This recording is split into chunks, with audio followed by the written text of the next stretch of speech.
How far would you go to save your family? Would you make a deal with the devil himself, even if it cost you your innocence? For Alessia Romano, a 23-year-old student whose world was made of books and dreams, the answer was, to the very end. And the devil had a name, Dante Moretti. He was her best friend's older brother, 15 years her senior, with a soul forged in fire and a presence that commanded silence and fear. And he was the new and lethal Mafia boss, a secret he kept as well as the sins in his soul. When her father's gambling debt puts her in the crosshairs of a rival family, Dante makes her an irrefusable offer, his protection in exchange for a lie. She must become his fake fiancé, a pawn in his dangerous game of power, and live under the roof of the one man she has always desired and feared in equal measure. But what happens when danger becomes addictive? When the farce begins to feel like the only truth? And when the mayor in the Moretti house had weight? Alessia felt it as soon as she crossed the threshold of the imposing oak door, a weight made of old money, whispered secrets, and the rich smell of tomato sauce simmering for hours, a scent that tried, unsuccessfully, to mask the tension that lived embedded in the walls.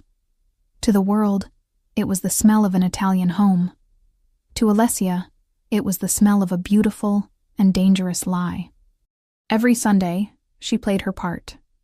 The part of the loyal best friend, Marco's almost sister, the sweet and harmless art history student who brought a touch of normality to that extraordinary family. She smiled at Mrs. Moretti, listened to Mr. Moretti's stories about business, and laughed at Marco's jokes, all while a part of her remained on high alert, a silent sentinel watching over the shadow that dominated that house. The shadow had a name, Dante. That evening, he hadn't arrived yet. The relief that coursed through Alessia's body was so palpable, she had to grip the wineglass in her hand to hide the tremor. Without him, the dining room seemed larger, the air lighter. Marco was beside her, telling an animated story about an eccentric professor, and she managed to laugh, a genuine sound that rarely escaped her lips in that place. "You're quiet today, Allie," Marco observed, giving her a gentle nudge. "Worried about final exams?" She forced a smile. Always. It was a convenient lie. The real reason for her quietness was about to walk through the door. And then he walked in. The conversation didn't stop. It just changed. The tone became a little lower, the laughter a bit more subdued.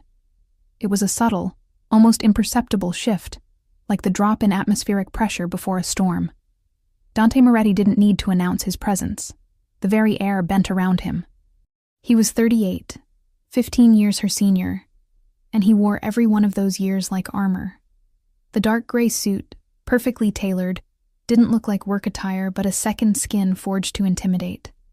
His dark hair had silver strands at the temples, a touch of distinction that only made him more dangerous. But it was his eyes that disarmed her. Dark, deep, and frighteningly intelligent. They seemed to see not just who she was, but all the fragile, contradictory thoughts she tried to hide. He greeted his parents with a kiss on the cheek, gave Marco a nod, and then his eyes landed on her. It was only for a second, a formal acknowledgement. But in that second, Alessia felt her heart give a painful leap against her ribs. She felt a warmth rise up her neck, betraying the calm she was trying to project. "Alessia," he said, his voice low and resonant, a sound that seemed to vibrate directly in her bones. "Dante," she replied, proud that her voice came out steady, without the slightest hint of the turmoil she felt inside. He sat at the head of the table, the seat of power, and dinner began. Alessia focused on her plate, on the weight of the silver fork in her hand, on the rich taste of her mother's lasagna that Mrs. Moretti insisted on making when she came over. She focused on everything except the man sitting a few feet away. But it was useless. She was hyper-aware of his every move, the way he held his wineglass, his long, firm fingers wrapped around the crystal, the low sound of his voice when he asked his father a question about a shipment. His hands, she thought, and immediately hated herself for noticing. They were elegant hands, with well-manicured nails, but there was a strength in them, a restrained power that suggested they were capable of both signing $1 million contract and snapping a neck. A foolish, reckless part of her, the part she kept locked in the basement of her mind, leaned toward that danger. She had been fascinated by him since she was a teenager, and he was just Marco's scary older brother, who rarely appeared and never smiled. Now, she was a 23-year-old woman, and the childish fascination had morphed into something deeper, darker, and infinitely more perilous. It was an attraction she barely allowed herself to acknowledge, a shameful secret that made her feel dirty. He was her best friend's brother. It was forbidden. It was wrong. "And your studies, Alessia?" His voice cut through her thoughts, and she snapped her head up. He was looking at her, his head tilted slightly, a hint of genuine interest in his normally impenetrable gaze. She swallowed, feeling everyone at the table turn their eyes to her. "They're going well. I'm finishing my thesis on religious iconography and Renaissance art." A ghost of a smile touched his lips, a smile that didn't reach his eyes. "Ambitious. You were always the smart one." It wasn't a compliment. It was an observation, stated with the same clinical distance one might use to describe the weather. And yet, her stomach fluttered. He noticed her. He remembered. "She's more than smart. She's brilliant," Marco said, always her biggest defender. "She's going to be the most famous curator in the country one day." Alessia felt the blush intensify. "Marco, stop." "It's true," Mrs. Moretti agreed, smiling. "A good, hard-working girl." As the family praised her, Alessia risked a glance at Dante. He was no longer looking at her. His focus was on his plate, but there was a newfound tension in his jaw. It was almost as if the conversation about her future, her innocence, her world of art and books, bothered him, as if she were a reminder of something he had lost, or never had. The rest of the dinner passed in a blur. Alessia retreated into herself, building walls around her thoughts, responding politely when spoken to, but keeping herself safe in her silence. When dessert was over, she was the first to stand. "I have to go. I have to study early tomorrow." There was the usual chorus of goodbyes. Mrs. Moretti hugged her. Mr. Moretti kissed her forehead. Marco walked her to the door, promising to call the next day. As she was about to leave, she felt a gaze on her back. She turned. Dante was standing near the fireplace, holding a glass of whiskey. He was watching her, and this time there was no disguise. It was an intense, piercing look that seemed to strip her of all her defenses. It wasn't lecherous. It was something more complex. It was assessing, almost possessive, as if he were looking at a rare piece of art he knew he could never own, but still considered his. Her heart stumbled. She gave a quick nod and turned, stepping out into the cool night air as if escaping a fire. As she walked down the quiet street toward her small apartment, the contrast was stark. The Moretti mansion, with its iron gates and perfectly manicured gardens, was a fortress. Her own building, a modest brick structure, was just a place to sleep. They lived in different worlds. But as she entered her apartment, with the familiar smell of old books and oil paint, she couldn't shake the feeling of him. The image of his eyes, the vibration of his voice, the sense of his power. She went to the window and looked out at the dark street. She was safe here, away from him. But for some terrifying reason, for the first time in her life, safety felt lonely, and danger felt tantalizingly sweet. His shadow followed her, even in the stillness of her sanctuary, and it whispered promises that a good girl like her should never dare to hear. The library was Alessia's sanctuary. There, among the tall shelves that smelled of dust and aging paper, the noisy, complicated world outside disappeared. The silence was a comfortable blanket, broken only by the soft turning of pages and the low hum of fluorescent lights. It was a place of order, of facts, of beauty captured in images and words. It was safe. That Tuesday night, she stayed later than usual, lost in a 15th century manuscript.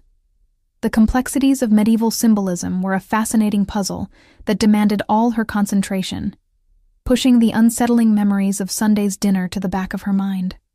Here, Dante Moretti didn't exist. There were only angels, demons, and the human search for transcendence. When the librarian announced closing in 10 minutes, Alessia blinked, surprised to see the darkness outside the window. Time had flown. She gathered her books, the familiar weight of her canvas backpack a comfort on her shoulders, and stepped out into the cold November air. The campus was nearly deserted. Most students had already gone home or to the bars. Only a few lights shone in the distant dorms.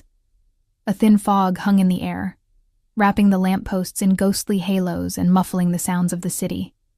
The path she took home was a shortcut, a narrow alley that ran behind the chemistry department. It was poorly lit, but she had used it for years. She had never been afraid. Until tonight. She was halfway down the alley when she heard them. 2 men. They emerged from the darkness ahead, blocking the exit. No, they didn't emerge. They were waiting. The realization hit her stomach like a shard of ice. Her heart, which had been beating at a calm, academic rhythm, suddenly bolted, a frantic drum against her ribs. The air seemed to thicken, too heavy for her lungs. She stopped, logic screaming at her to turn and run, but her feet felt nailed to the damp concrete. "Alessia Romano?" The voice was rough, like gravel being ground.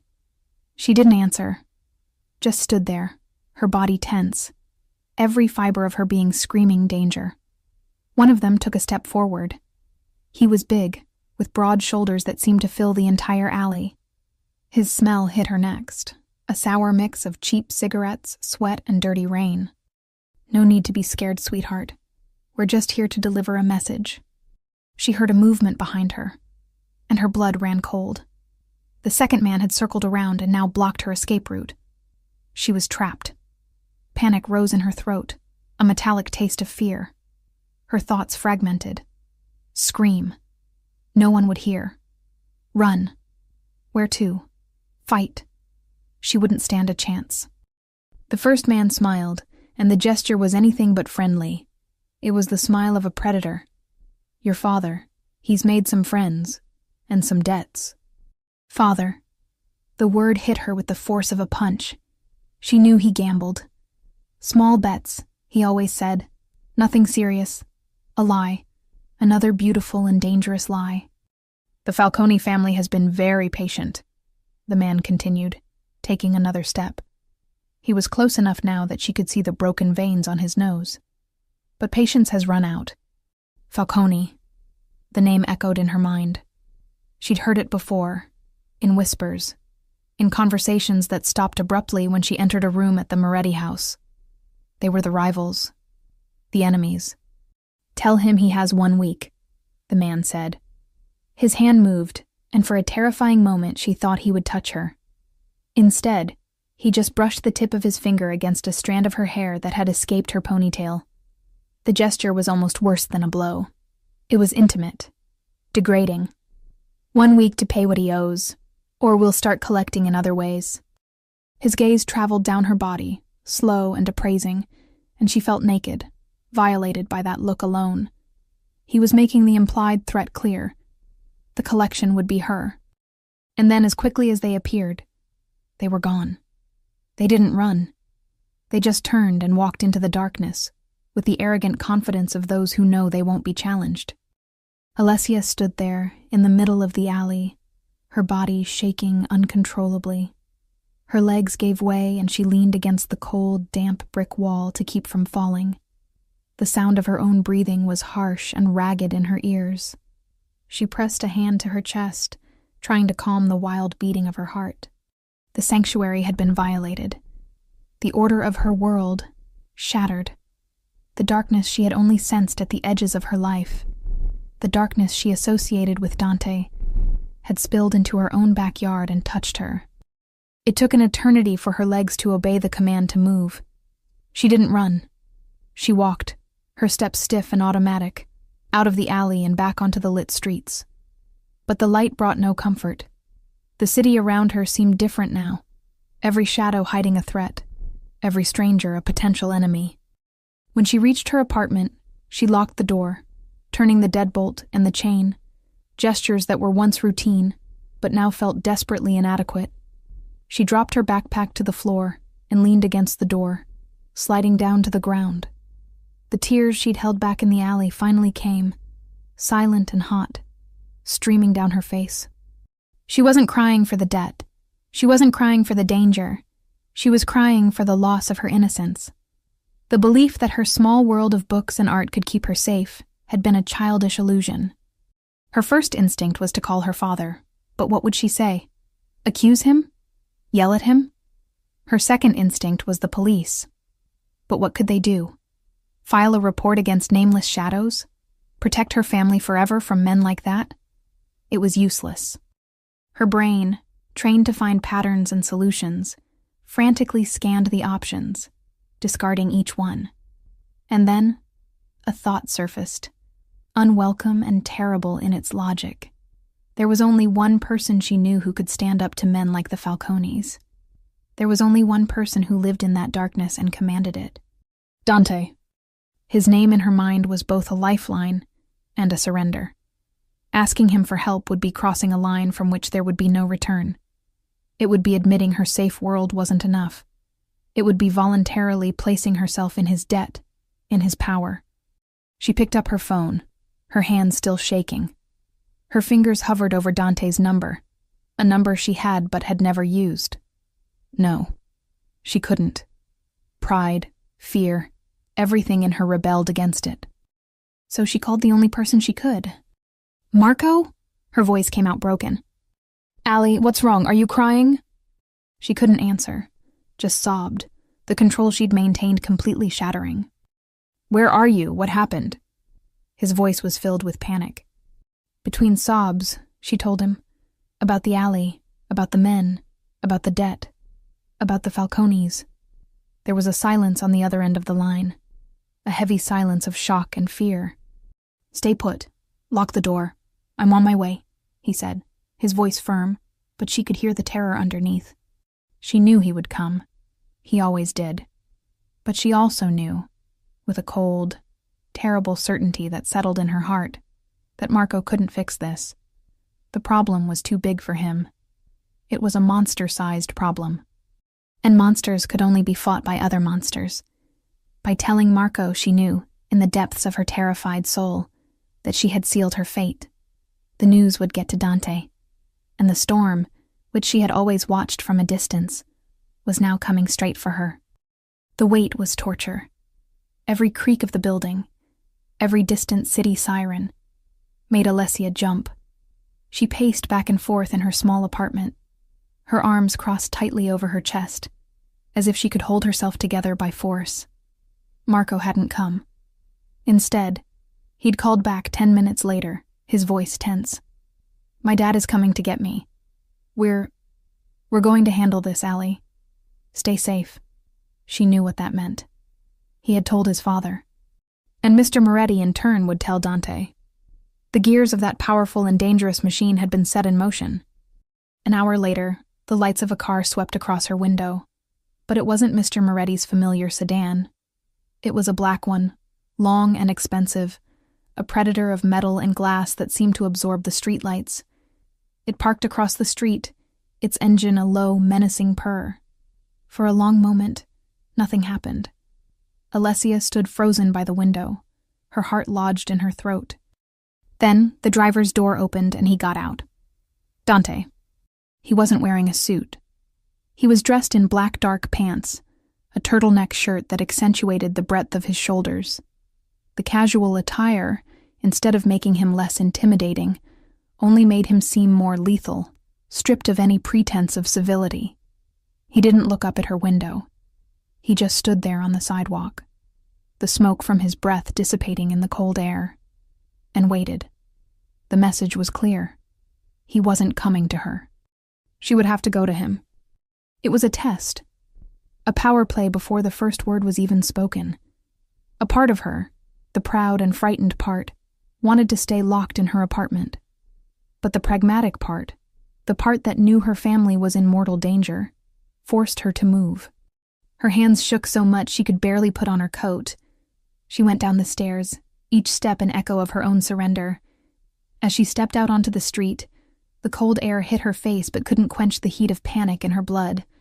He watched her approach, his face impassive, a mask of control carved from granite. When she stopped a few feet from him, the silence stretched. It was a heavy silence, laden with everything that had gone unsaid between them for years. "Get in the car, Alessia," he finally said. It wasn't a request. It was an order, spoken in his low, calm voice that somehow carried more threat than a shout. She obeyed. The interior of the car was like him. Immaculate, dark, and expensive. The smell of leather and a subtle masculine cologne enveloped her, a scent that was uniquely his. The outside world disappeared, muffled by the thick glass and oppressive silence. He got into the driver's side, and the small space suddenly felt tiny, charged with his energy. He didn't start the car. He just turned in his seat to face her. In the dimness, his face was a play of shadows and sharp angles. "Tell me everything," he said, "every detail." Her voice trembled at first, but she forced it steady. She described the alley, the men, the exact words they used. She left nothing out, not even the degrading gesture of the man touching her hair. As she spoke, she watched him. A vein pulsed at his temple, and his knuckles, where his hand rested on the steering wheel, were white. Other than that, he showed no emotion. When she finished, the silence returned, heavier than before. "The Falcones are my rivals," he said, his voice cold. "Your father made a debt with the wrong people." "I don't know what to do," she whispered, the confession and admission of her complete helplessness. The tears she thought had dried up threatened to return, and she blinked furiously to hold them back. She would not cry in front of him. She would not give him that satisfaction. His eyes studied her for a long moment. "I'll handle it. The debt will be forgiven." A sigh of relief escaped her lips before she could stop it. It was a relief so deep, so overwhelming, it almost made her dizzy. But it lasted only a second. She wasn't a child. She knew men like Dante Moretti didn't do favors. They made transactions. What do you want in return?" The question came out stronger than she'd expected. She lifted her chin, meeting his gaze in the dark. He leaned forward slightly, and the intensity of his gaze pinned her in place. "You." The word hung in the air between them, one syllable, a sentence. Her heart stopped, then restarted with a painful thud. Her mind raced, imagining all the sordid scenarios the word implied. She felt cheap, sold. Seeing the panic in her eyes, an expression of something that might have been irritation crossed his face. "Not in that way," he said sharply, though a glint in his dark eyes suggested the thought wasn't entirely foreign to him. At least, not primarily. She frowned, confused. "Then how?" "I'm in a delicate position, Alessia. I took over the family business recently. I need to solidify alliances, project an image of stability. The Falcones see me as young. They're testing my boundaries. They used your father to get to me, to destabilize me." He paused, his eyes fixed on hers. "I need something they can't touch. I need a fiancé." Alessia stared at him, her mouth slightly agape. Of all the scenarios her mind had conjured, this was not one of them. "That's insane. A fiancé? A fake one?" "For 6 months," he continued, his voice once again that of a businessman discussing terms. "You will live in my house under my protection. You will wear my ring. You will attend events by my side, smiling as if you adore me. You will be the picture of respectability, of tradition. In exchange, your father's debt disappears permanently, and your family becomes untouchable. No one will ever dare to threaten them again." It was a cage. A gilded cage, but a cage nonetheless. 6 months of her life, pretending to love a man who terrified and fascinated her in equal measure, living under the same roof as him, breathing the same air, enduring his touch in public. The idea was both repulsive and a secret, dark part of her trembled with an emotion that wasn't fear. She thought of her father, of her mother. She thought of the man's eyes in the alley. She thought of the veiled threat. There was no choice. There never had been. "I can't tell Marco," she said, her voice a whisper, "or my parents. It'll kill them." "They will know about the engagement, not the terms," Dante replied. We'll invent a story. A secret romance we're finally making public. It will be convincing. She looked out the window, at her modest building, at the simple life she was about to leave behind. She was on the edge of a cliff, and he was asking her to jump. She turned back to him, her gaze steady, hiding the terror she felt. And after 6 months? I just walk away? And everyone is supposed to believe the engagement just ended? After 6 months, we will have a very public, amicable breakup. You will be free. And safe, he said. Free. The word sounded empty. She felt that once she entered his world, she would never be truly free again. A part of her would always belong to him. She took a deep breath, the cold air of the car filling her lungs. It was her only option, her only salvation. I accept, she said, and the words once spoken felt irrevocable, sealing her fate. An almost imperceptible nod was his only reaction. He didn't smile. He didn't look victorious. He looked resigned, as if he too were being bound to something he didn't want. He started the car. The engine, once a purr, now sounded like the closing of a prison door. Where are we going? She asked, her voice small. To your new home, he said, and pulled the car away from the curb, leaving behind her quiet street, her life, the girl she used to be. They drove in silence through the sleeping city, toward the darkness that awaited her. Dante's mansion wasn't a house. It was a statement. Perched atop a hill overlooking the sparkling city, it was a fortress of dark glass, steel and gray stone. Perfectly manicured gardens, which even in the dead of night looked controlled and lifeless, surrounded the property. There was none of the warmth of her parents' house, with its unruly vines and pots of geraniums. Everything here was precise, angular, and cold, like the man who owned it. He led her inside through a door that felt heavy enough to withstand a siege. The interior was even more impressive and desolate. A 2-story foyer with a polished black marble floor reflected the lights from a modern crystal chandelier like stars in a night sky. The silence was absolute, a heavy silence that swallowed sound. Her footsteps echoed in the vast space, making her feel small, an intruder in a mausoleum. Your room is upstairs. I'll have Maria show you, he said, his voice devoid of any emotion. He seemed uncomfortable, out of place in his own home. An older woman, with gray hair pulled into a tight bun and a kind but reserved face, appeared as if summoned by thought. Sir. Maria, this is Miss Romano. She will be staying with us. Take her to the guest room in the east wing. Miss Romano. The formality was a wall between them. He was establishing her as a guest, a stranger, not the woman who would wear his ring. This way, miss, Maria said, her voice soft. Alessia followed her up a floating staircase that seemed to defy gravity. She didn't look back, but she felt Dante's eyes on her, following her every step. The sensation was like a physical weight on her back.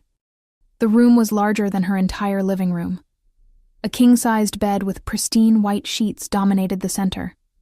An entire wall was glass, offering a breathtaking view of the city lights. There was a walk-in closet and an ensuite bathroom that looked like it was out of a design magazine. It was luxurious, impersonal, and cold. There wasn't a single photograph, a single book, a single object to suggest anyone had ever lived there.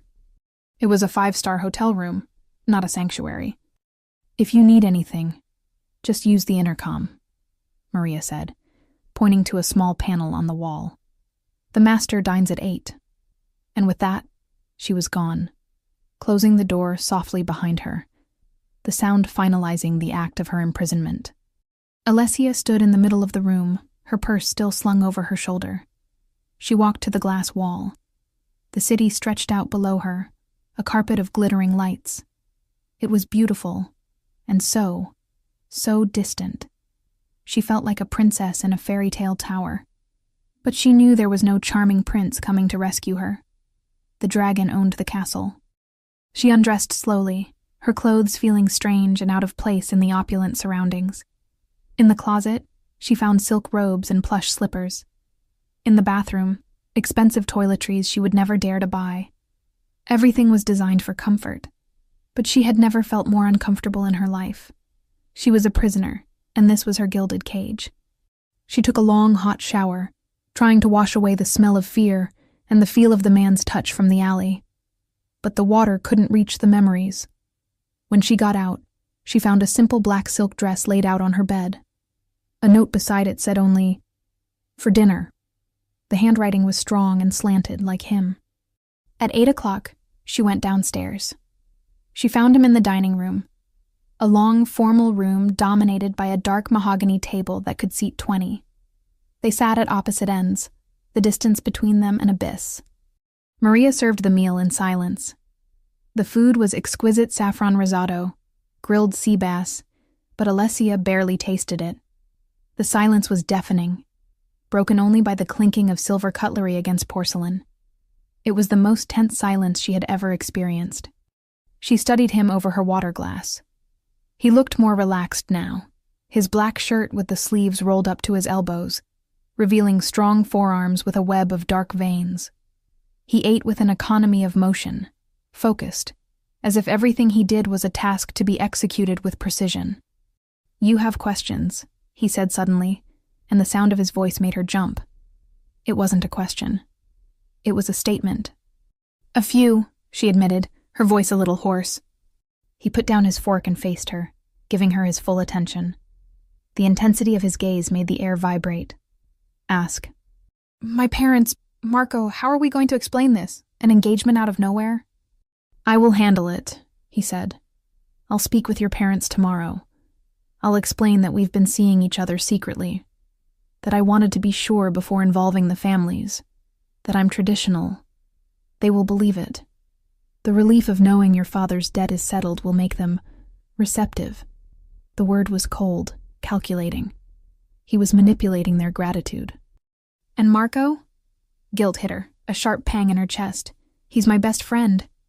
Marco will be hurt that we hid it from him. But he adores you. And he respects me. He'll be happy for you once the shock wears off." He said it with a certainty that annoyed her.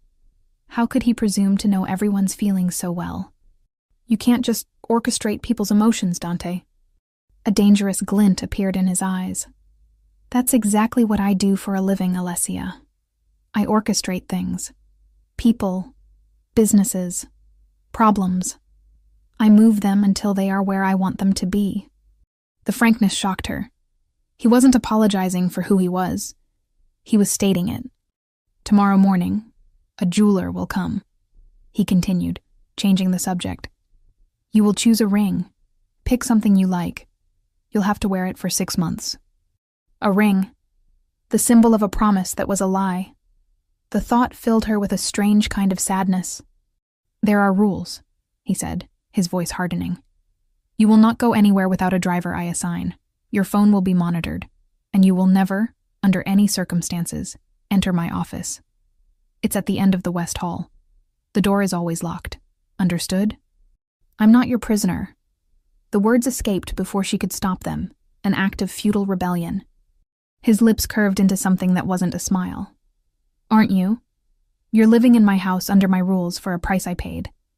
The definition may vary, but the reality is the same. You are under my protection, which means you are under my control. It's for your own safety." She had no answer for that. He was right. The rest of the dinner passed in silence. When they finished, he stood up. "I have work to do." He didn't say goodnight. He just turned and left the room, leaving her alone in the vast, silent dining room. Alessia sat for a long time, staring at his empty seat. This was her new life. Silent dinners, strict rules, and the constant presence of a man who was a dangerous enigma. She felt like a piece on his chessboard, moved according to his strategy. She went up to her room, the silk of the dress cold against her skin.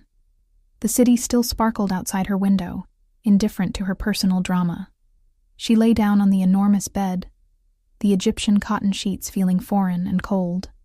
She was safe from the danger of the Falcones, but she had placed herself in a different kind of danger, a more subtle and perhaps more destructive one. She was trapped with the dragon in his lair. And as sleep finally claimed her, her last thought was a terrifying question. What would happen if, after 6 months, she discovered she no longer wanted to be rescued. The days that followed were a lesson in loneliness and observation. Alessia learned the rhythms of the house, the silent habits of her jailer.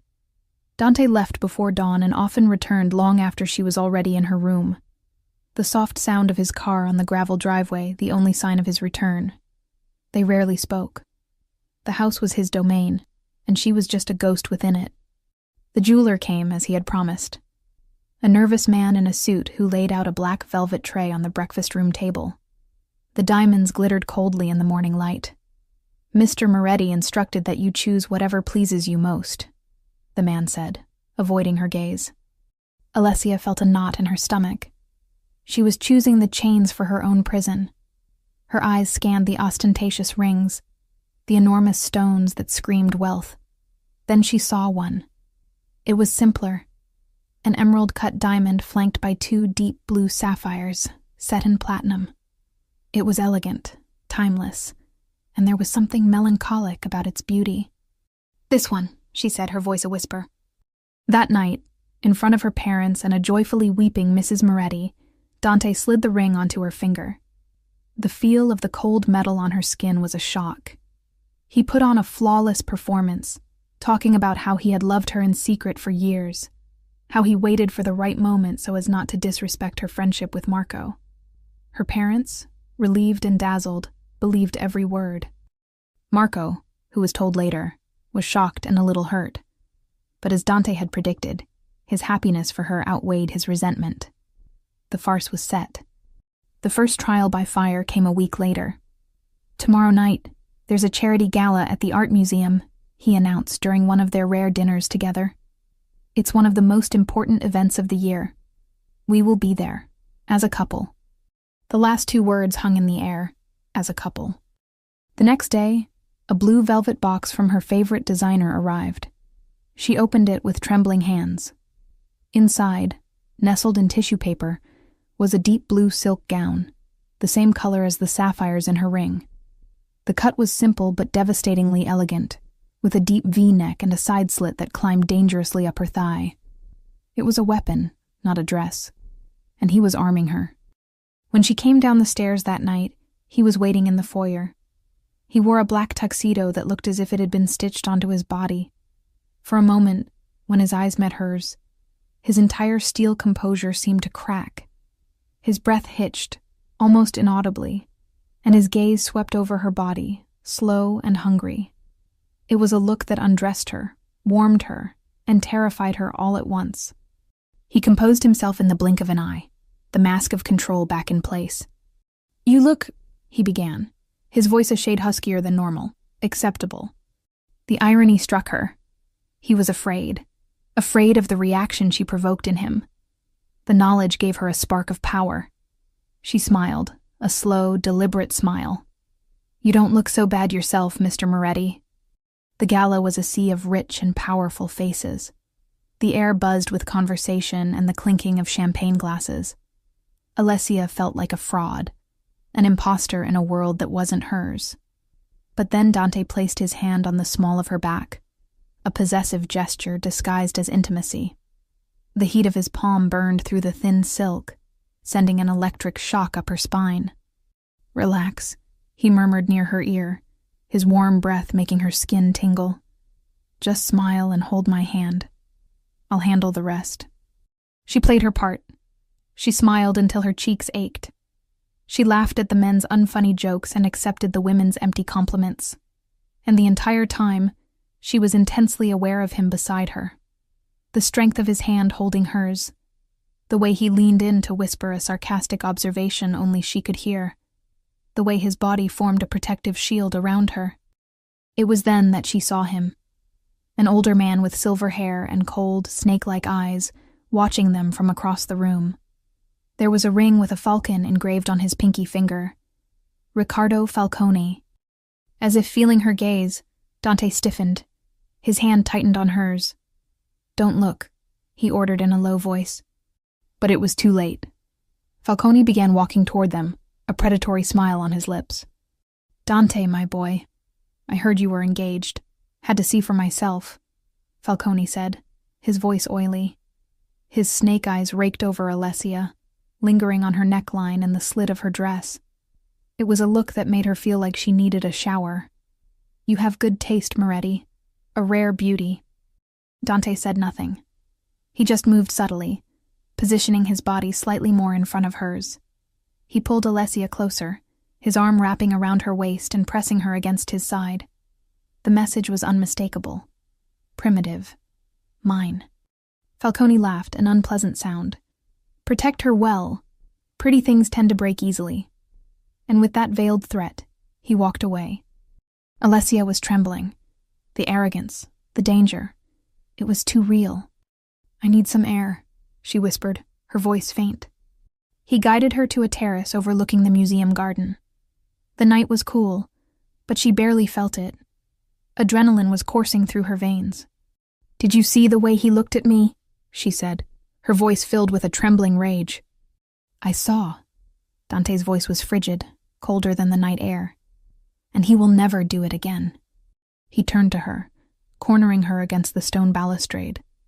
The intensity in his face made her hold her breath. "Do you understand now, Alessia? This world is not a game. It's not a history book. It's real. When you are with me, you are a reflection of me. An affront to you is an affront to me." His face was inches from hers. She could see the gold flecks in his dark irises, could feel the heat emanating from him. Her heart was hammering in her chest, a beat that echoed with danger, and an excitement she refused to name. "I'm just part of a deal," she whispered, the words more to herself, a desperate reminder. "It was supposed to be," he murmured, and his eyes dropped to her lips. The world seemed to stop spinning. The sound of the party behind them faded away. There was only the sound of their breaths, the ever-shrinking space between them. But it's becoming harder and harder to remember that.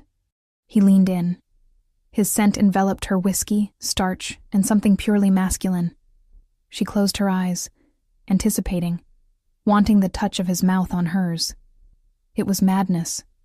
It was wrong. And yet, it was undeniably real. A millimeter before their lips touched, he stopped. She felt him hesitate, felt the war he was waging within himself. Then, with a low, frustrated curse that seemed torn from his throat, he pulled back. He ran a hand through his hair, a gesture of pure frustration. "We can't," he said, his voice raw. "Not here. Not like this." Alessia opened her eyes. The disappointment was so sharp it was like a physical pain. She felt exposed, vulnerable, her want so clearly written on her face. The almost kiss broke something between them. The carefully drawn line between the farce and reality had been irrevocably blurred. He wanted her, and God help her. She wanted him too. Not the Mafia boss, not her best friend's brother, but the man who looked at her as if she were the only real thing in his world of lies. He drove her home in a charged silence. Neither of them spoke of what had almost happened on the terrace. They didn't have to. It was there, in the air between them, a dangerous promise and an irresistible temptation. That night, in her cold, lonely room, Alessia touched her own lips.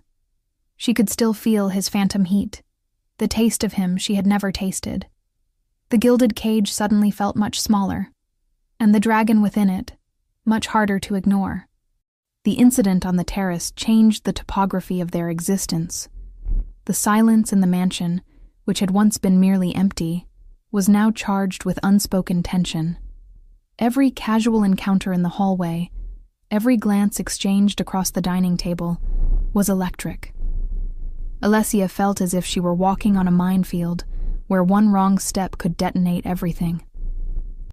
Dante, for his part, seemed to have retreated even further into his shell of control. He became more formal, more distant, as if trying to rebuild the walls the almost kiss had knocked down. But she saw the cracks. She saw it in the way his gaze lingered on her when he thought she wasn't looking, in the tension in his shoulders when she entered a room.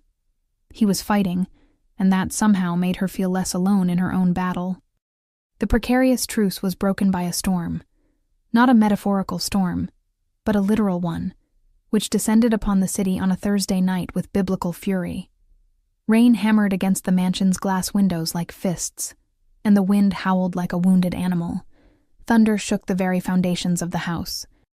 Alessia hated storms. They reminded her of how chaotic and uncontrollable the world could be. She was in her room, trying to concentrate on a book, but every flash of lightning that lit up the sky made her jump. And then, it happened. A blinding flash of lightning was followed by a clap of thunder so loud it seemed to crack the sky in half.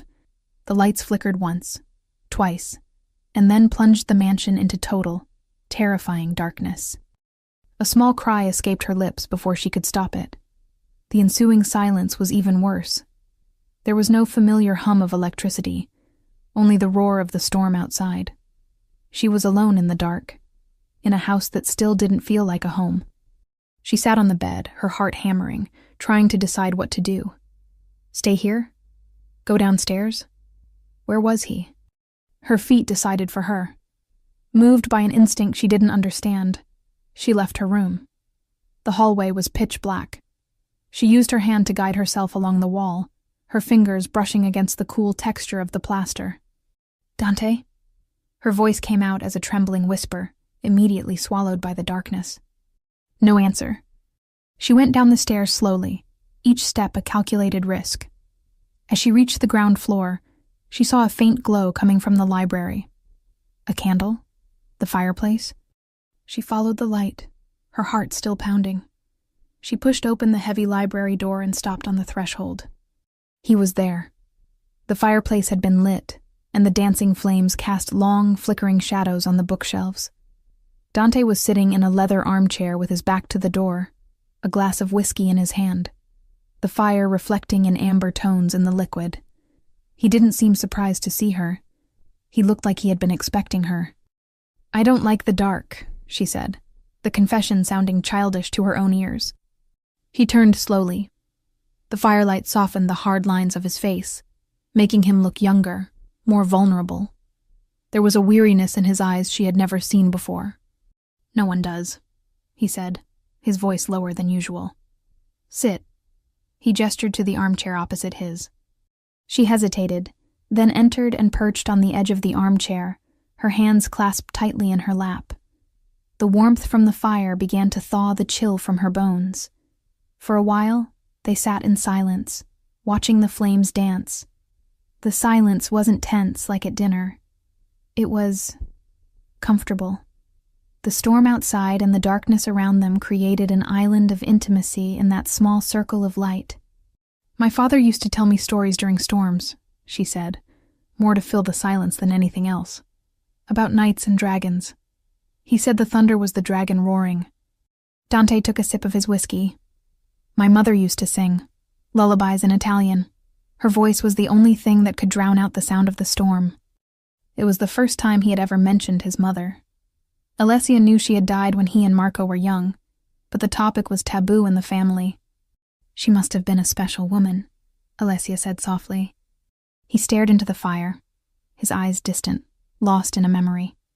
She was. She was the light of this house.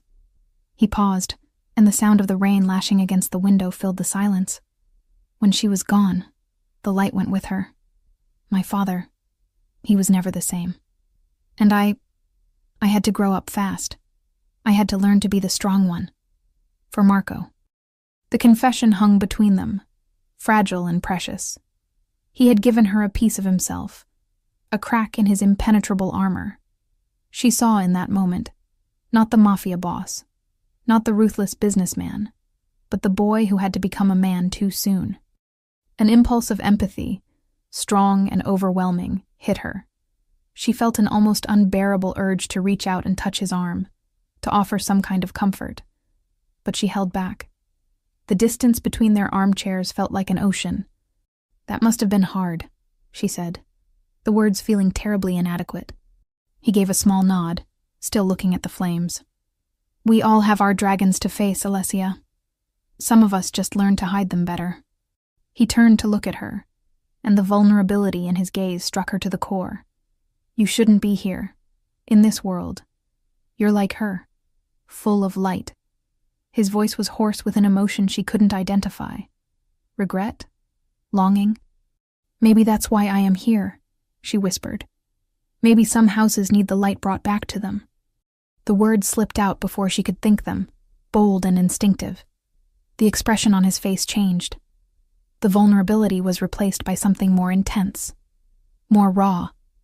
The desire he had kept so firmly under control was now on the surface, burning in his eyes. He stood up and walked to the window, staring out at the rainy darkness, his broad, tense back to her. "You don't know what you're saying." "I do," she said, standing up as well. She took a hesitant step toward him. "I see you, Dante. Not just the man everyone fears. I see the man who protects his brother, who honors his mother's memory. I see the man who sits alone in the dark during a storm." He turned to face her, his face a mask of conflict.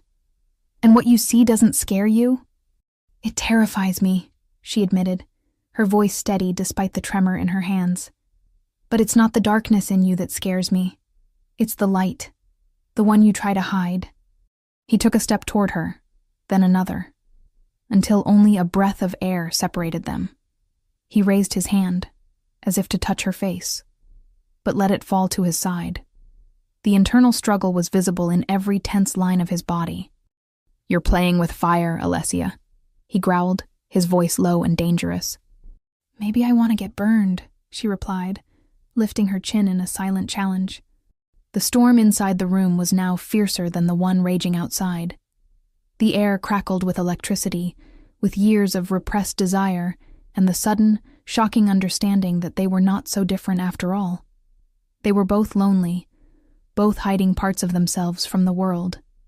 In that moment, by the firelight, in the darkness of a house that had lost its soul, they were not the Mafia boss and his fake fiancée. They were just a man and a woman, on the verge of a surrender that would change everything. And as the thunder roared outside, Alessia knew the sound was not of a dragon. It was the sound of walls crumbling. The air in the library was so thick Alessia could feel it in her lungs, heavy with desire and confession. Her sentence, "Maybe I want to get burned," hung between them, an offer and a challenge. Dante's control, that fortress he had built around himself for years, finally shattered. "You don't know what you're asking for," he said, his voice a low growl, almost a warning to himself. "Then show me," she whispered, and it was the bravest thing she had ever said. That was all it took. The last barrier crumbled. He closed the distance between them in a single stride. His hand came up and fisted in her hair at the nape of her neck, holding her with a possessiveness that left no room for doubt. His other hand landed on the small of her back, pulling her flush against him until there was no space left between their bodies. She gasped at the contact, at the solid wall of his chest against hers, at the heat that radiated from him. "Alessia," he murmured her name like a prayer and a curse, and then he kissed her. It was nothing like the almost kiss on the terrace. There was no hesitation. There was no tenderness. It was a collision. An explosion of years of pent-up tension, of denied desire. His mouth was hungry, demanding, taking hers with a certainty that left her breathless. It wasn't a kiss to seduce, it was a kiss to claim. A shock of pure pleasure shot through her body, so intense her knees buckled. She clung to his shoulders to steady herself, her fingers digging into the fabric of his shirt. He responded by deepening the kiss, his tongue tangling with hers in a wild, primitive dance. He tasted of whiskey, fire, and a deep-seated sadness that broke her heart and set her blood aflame all at once. She was not a passive participant. She kissed him back with the same desperate hunger, pouring into the kiss all her secret fascination, all her loneliness, all the longing she had refused to admit. It was a mess of clashing teeth, ragged breaths, and the sound of a moan that escaped her throat. When they finally broke apart for air, their faces were inches apart. They were both panting, chests heaving.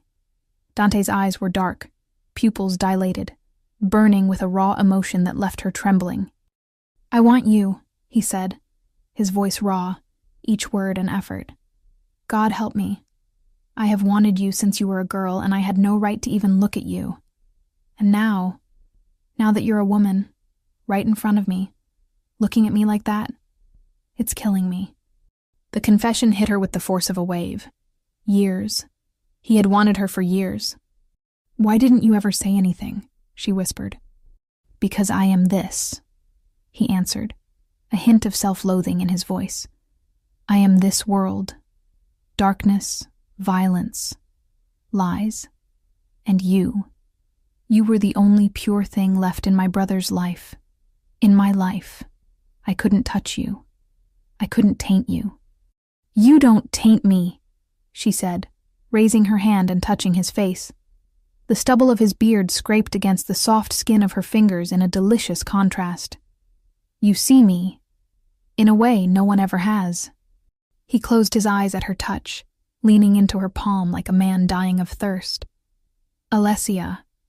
"No more lies, Dante," she said, her voice firm. "Not tonight. I want you too. I think I always have." That seemed to break the last shard of his resistance. He swept her up into his arms as if she weighed nothing and carried her out of the library, up the stairs in the darkness. She wrapped her arms around his neck, buried her face in his shoulder, and inhaled his scent. She wasn't afraid. For the first time in that house, she felt like she belonged. He didn't take her to her guest room. He took her to his. The room was like him. Large, dark, with heavy masculine furniture. The only light came from the black marble fireplace that crackled in a corner. The bed was enormous, an invitation of dark sheets. He set her gently on her feet beside the bed. For a moment, they just looked at each other, the firelight dancing on their faces. The desire was still there, but it was now tempered with something more, a tenderness, an uncertainty. "I've never," she began, her voice a whisper. "I've never been with anyone." The confession wasn't said with shame, but as a gift. The gift of her vulnerability, of her trust.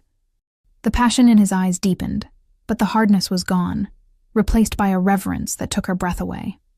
He raised his hand and traced the line of her jaw with his thumb. "I know," he said, his voice now gentle, almost unrecognizable. "And I will honor that. I will worship you, Alessia. I promise." And then he began to undress her, not with haste, but with a deliberate slowness that turned every touch into a caress. He unzipped her dress, the sound loud in the quiet room. The fabric slid off her shoulders and pooled at her feet. He undressed himself, his eyes never leaving hers, and when they finally stood skin to skin, she gasped. His body was hot, hard, covered in taut muscle. A body built for fighting and for dominating. A body that was now hers.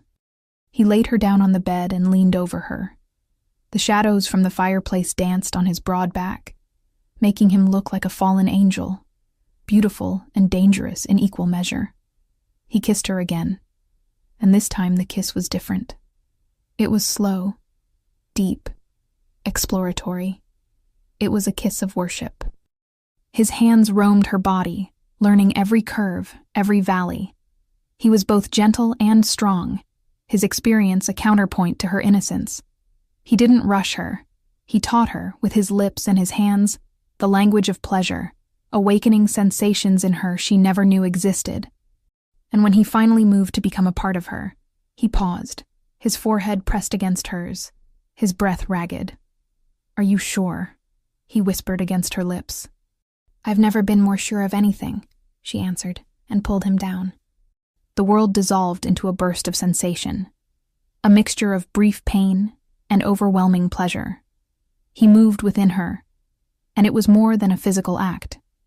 It was a connection of souls, a meeting of light and darkness, each filling the void in the other.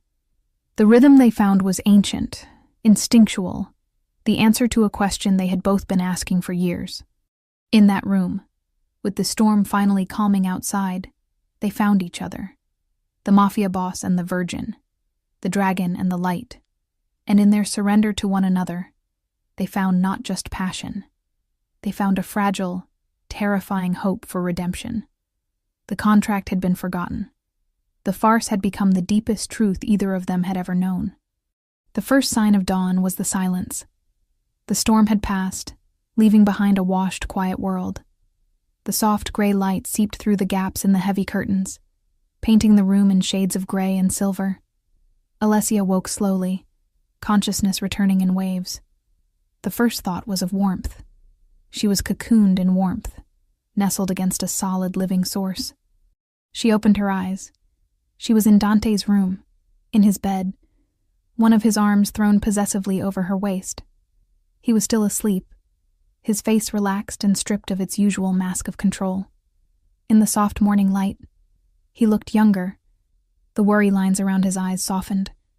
A lock of his dark hair had fallen across his betrayal clear in his voice. That my best friend and my brother are together behind my back? How long has this been going on? It's not what you think, she said, tears welling in her eyes. Then what is it? Because it looks like the two people I trust most in the world have been lying to me, he shouted, his gaze locking onto Dante. You! I trusted her with you. I told you about the Falcones because I thought you would protect her. And that's exactly what I'm doing. Dante's voice was like thunder, filling the room and making them both flinch. He rose to his feet, standing between Marco and Alessia, an instinctive protector. The sight of them, Dante defending her from his own brother, was what broke Marco. The anger on his face crumbled, replaced by a deep hurt. I don't understand, he said, his voice broken. Allie, why? Why didn't you tell me? The truth about the contract, the debt, the farce. It was all on the tip of her tongue. But looking at Marco's face, seeing the pain they were already causing him, she couldn't say it. To reveal that their father was the cause of all this, that she had sold herself, it felt like an even greater betrayal. Her silence was the wrong answer. So that's it, Marco said, shaking his head slowly, his eyes filled with a disappointment that was worse than anger. You're together. He looked from one to the other, the hurt in his eyes hardening into a cold resignation. I need to get out of here. He turned and walked out of the room, his footsteps heavy on the marble. The front door slammed with a finality that echoed in Alessia's heart. She stood there, trembling, tears streaming down her face. She had fixed one problem only to create another, perhaps a worse one. She had found something real with Dante, but the price may have been her oldest and dearest friend. Dante turned to her, his face grim. He reached out as if to comfort her, but let his hand fall. He'll get over it. You don't know that, she sobbed. He loves you, Dante said, his voice surprisingly gentle. He just needs time. But as Alessia stared at the closed door, a terrible feeling washed over her. The silence in the house was no longer about them. It was about Marco's absence.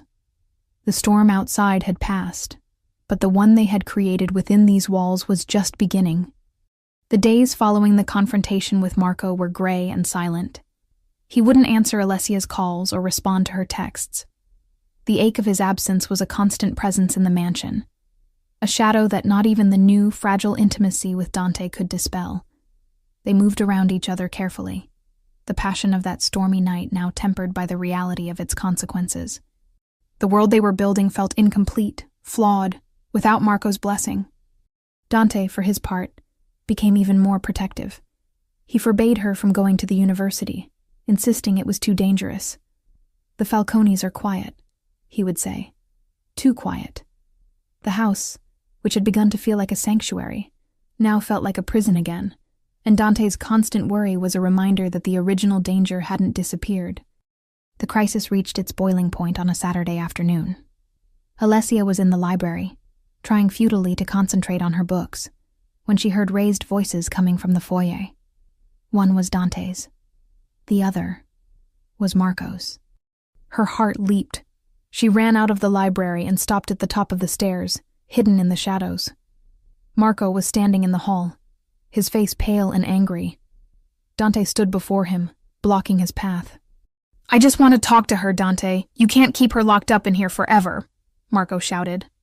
She's not locked up, she's safe. Dante's voice was low and lethal. Safe from what? From me? I'm her best friend. You're impulsive and you're angry. You don't understand the situation, Dante retorted. Then explain it to me, because I don't recognize either of you anymore. As they argued, Dante's phone rang. He glanced at the ID and his face went white.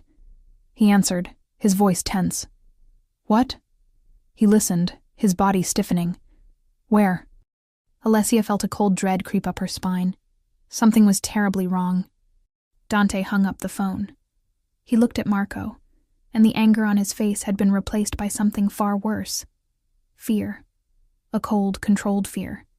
They have her father, he said, the words like chips of ice. The Falcones. They took him from his office 10 minutes ago. Alessia's world tilted on its axis. Her father. Her legs gave out and she sat down on the steps, her head spinning. Marco rushed towards her. Allie! Dante was already moving, the lethal calm of a predator taking over. He spoke into a different phone. In Italian, his orders short and brutal. Men in black suits who seemed to materialize out of nowhere appeared in the hall. Stay with her, Dante ordered 2 of them, pointing at Alessia. Do not let her leave this house. No! Alessia cried, scrambling to her feet. You can't go without me. It's my father. That's exactly why you're not going, he said, his face an impenetrable mask. You are what they want. Your father is just the bait. He turned to Marco. Take her upstairs. Keep her safe. I'm going with you, Marco said, the previous argument forgotten in the face of the crisis. No. Your job is to protect her now, Dante said, and there was a finality in his voice that allowed no argument. He turned and strode out, his men following him. Marco guided her back into the library, his hands on her shoulders. She was trembling, her mind racing with terrible images. He'll be okay, Allie. Dante will bring him back, Marco said, trying to comfort her, but his own voice was laced with fear. This is my fault, she whispered, all of this. It's not. It's our world's fault, our family's. They waited. Every minute stretched into an eternity. Alessia paced the library, her mind a hive of panic. She couldn't just stand here, helpless. Dante was out there, risking his life because of her family. It was then she remembered something her father had mentioned weeks ago, in a rare moment of sobriety. He was worried about some documents in his office, something about shipping records he was holding for a client. At the time, she dismissed it. But now, Falcone, debts, shipments. Marco, I need to go to my father's office, she said, her voice filled with a new urgency. Are you crazy? Dante would kill us. Dante isn't here, and he could be walking into a trap. The Falcones wouldn't just grab my father to negotiate a debt Dante already promised to pay. There's something more. I feel it. She saw the hesitation on Marco's face. Please, she begged. If there's even the slightest chance there's something there that could help him, we have to try. His loyalty to her finally won out over his obedience to Dante. All right, he said, but we do it my way. Distracting the guards was easier than she thought. Marco faked an asthma attack, creating a commotion that drew both men upstairs. In the confusion, Alessia slipped out the back door and ran to Marco's car, parked down the street. Minutes later, he joined her, and they sped off. Her father's office was a small, dusty room in the back of a warehouse. They broke down the door. The place was a mess, papers scattered everywhere. Falcone's men had already been there. What are we looking for? Marco asked, rifling through a drawer. I don't know, Alessia admitted. Her mind was racing. Shipments, records. What would her father, an accountant, have to do with shipments? Unless he was laundering money for them. Cooking the books to hide the true nature of the cargo the Falcones were moving through the port. Her gaze fell on a large map of Renaissance Italy hanging on the wall, a gift she'd given him years ago. It was crooked. Why would it be crooked? She walked over to the map. There was a small tear in the corner.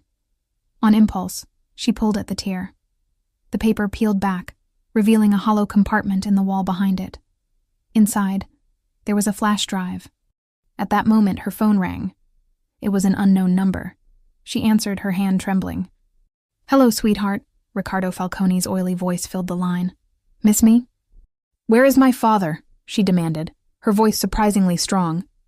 He's fine. For now. So is your boyfriend. They're having a little chat at one of my warehouses on Pier 12.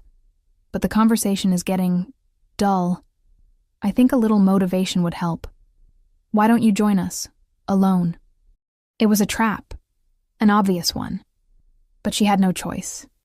I know what you're doing, she said, her mind working furiously. The shipments. Whatever is on this flash drive, it's worth more than my father's debt. There was a silence on the other end of the line. She had hit the mark. Clever girl, Falcone said. That makes things more interesting. Bring it, and maybe I'll let all of you live. He hung up. No, Marco said, having heard everything. You're not going. It's suicide. It's the only chance they have, she said, the flash drive warm in her hand. And I'm not going alone. She looked at Marco. You know what to do. Call your father's men. Not Dante's. The ones loyal to the old Moretti. Tell them where we are. Tell them the family is in danger. And then, you and I are going to buy them some time. She saw the fear in his eyes, but she also saw a determination that mirrored her own. He was no longer the carefree boy. The crisis had forced him to become a man. All right, he said, nodding. For the family. For the family, she agreed. They left the office, no longer as victims, but as players in a deadly game. Alessia was no longer just an art history student. She was a Moretti's fiancé. And she was going to war to save the man she loved. Innocence had been burned away. And in its place, something much stronger had been born. Pier 12 smelled of salt, rust, and rotting fish. The night fog clung to the dark warehouses like a shroud, turning the distant port lights into ghostly blurs. Alessia felt every beat of her heart like a hammer blow against her ribs. Fear was a cold, living thing in her stomach, but she pushed it down, feeding the flame of her resolve. Marco stopped the car a block away, at the edge of the darkness. They're coming, he said, referring to his father's men. 10 minutes, maybe less. 10 minutes could be an eternity in there, she replied, her voice steady. She turned to him. If something goes wrong. Nothing's going to go wrong, he interrupted, his jaw tight. We're getting them out. He squeezed her hand, the gesture of a brother, an ally. The fight between them seemed to belong to another lifetime. Be careful, Allie. You too. She got out of the car, the flash drive clutched in her hand. Every step toward the lit warehouse felt like it was taking her deeper into the mouth of hell. 2 of Falcone's men were waiting for her at the door. They searched her roughly and shoved her inside. The warehouse interior was vast and cavernous, filled with crates and the smell of mildew. In the center, under the harsh light of a single hanging bulb, the scene was set. Her father was tied to a chair, his face bruised and bloody. Dante stood a few feet away, surrounded by 4 of Falcone's men. He wasn't tied up, but the threat was clear. A gun was pointed at her father's head. Alessia's heart broke at the sight of her father's condition, but her eyes were drawn to Dante. He was unharmed, but his face was a mask of restrained fury. When his eyes met hers, she saw a flash of pure panic, a fear not for himself, but for her. And in that look, she understood everything. He loved her. It wasn't desire, it wasn't possessiveness. It was love, terrifying and absolute. Ricardo Falcone was sitting on a chair, savoring a cigar. Ah, the fiancé has arrived. The party can begin, he said, smiling. I see you brought my little gift. He gestured to the flash drive. Let them go, Alessia said, her voice echoing in the vast space. All in due time. First, proof of your loyalty. Toss it to me. No, Alessia, Dante yelled, taking a step forward, but one of the men shoved him back. She looked at Dante, then at her father. She was at an impasse. If she handed over the flash drive, she lost her only bargaining chip. If she didn't, they would die. You don't want this flash drive, Falcone, she said, her mind racing, searching for an angle, a way out. Not really. It contains proof of all your money laundering operations. The second I hand it over, I become a witness you'll have to silence, and Dante knows that. He would never stop hunting you. Falcone laughed. Such a dramatic mind. You should have been a lawyer, not an art historian. And you should have chosen a more loyal accountant, she shot back. He made copies, didn't you, Dad? She asked, looking at her father. He stared at her, confused, then seemed to understand, and nodded weakly. It was a lie, but a lie that might buy time. Falcone's confidence wavered for a second. You're bluffing. Am I? You want to risk decades of your operation over a single file? She took a step toward a nearby metal barrel, where a small fire was burning for warmth.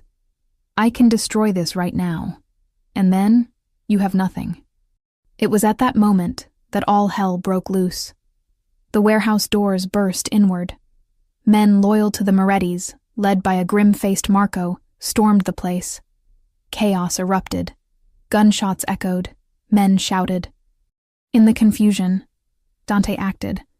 He moved with a speed and brutality that took Alessia's breath away. He disarmed the nearest man and used his body as a shield, advancing on Falcone. Alessia ran to her father, trying to untie the ropes. Falcone, seeing his plan crumbling, grabbed Alessia from behind, putting a knife to her throat. Stop, he screamed, or she dies. The warehouse fell silent, the standoff tense. Dante froze, his face pale with fury and fear. Let her go, Ricardo. Dante's voice was dangerously calm. Throw down your weapon, Falcone shouted, the blade pressing against Alessia's skin. Dante hesitated, then tossed his gun to the floor. Now, Falcone said, smiling, we get to watch the end of the Morettis. What Falcone didn't see was Marco moving silently behind the crates. You always underestimated my brother, Dante said, a small smile on his lips. He may not have my killer instinct, but he's loyal and smart. The moment Falcone turned, confused, Marco hit him in the back of the head with a piece of metal pipe. Falcone collapsed, unconscious. Alessia ran into Dante's arms. He held her tightly, his face buried in her hair, his body trembling with relief.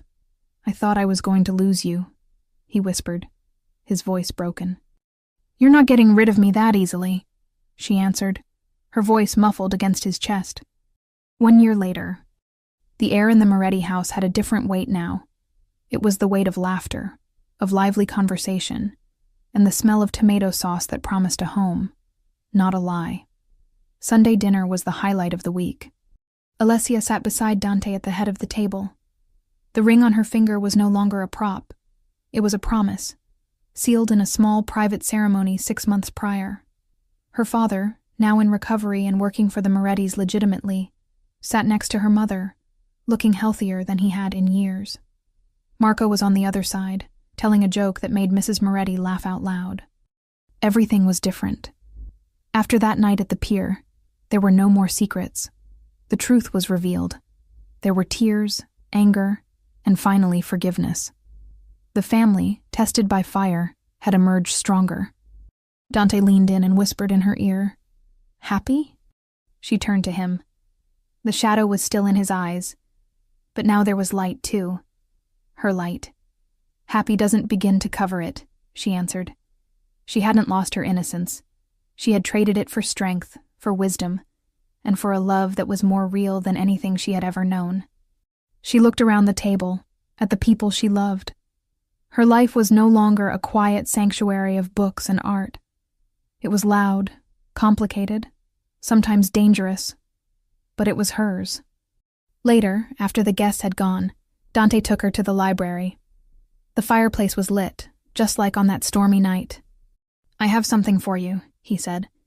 He handed her a small velvet box. It wasn't a ring. Inside, on a satin bed, lay an antique key. "It's the key to my office," he said, his voice soft. "No more locked doors between us, Alessia. No more secrets." Tears welled in her eyes. She took the key, the cold metal in her palm. "I don't need it," she said. "I already have everything that matters." He pulled her close, his forehead pressed against hers. "I love you," he whispered. "You are the light in my darkness." "And you are the shadow that keeps me safe," she replied. And there, in the heart of the house she had once feared, Alessia knew she had found her place. She was not a prisoner in a gilded cage.